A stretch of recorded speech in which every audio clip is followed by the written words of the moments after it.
যে কাজের শুরুতে বিসমিল্লাহ বলা হয় না সেটা লেজ কাটার মতো হয়। কি কাটার মতো হয়?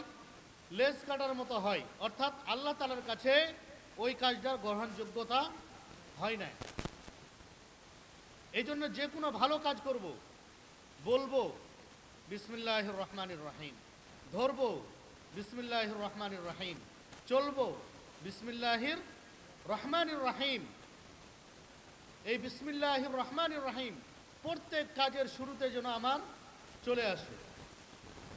না হলে হাদিসের মধ্যে আসছে যে লেজ কাটার মতো হয়। আপনার যদি কুরবানির সময় যে বস্তুগুলো গরু ছাগল বাইর হয়, যদি ওই প্রাণীর লেজ কাটা থাকে, লেজ কাটা বস্তুকে, লেজ কাটা প্রাণীকে কেউ নিতে চায়, নিলেও সেটা দিয়ে কি হয় না? কুরবানি হয় না। তেমনিভাবে যে কোনো ভালো কাজ যদি শুরুতে বিসমিল্লাহ না বলা হয়, সেটাও আল্লাহ তাআলার কাছে কি হয় না? গ্রহণযোগ্য হয় না।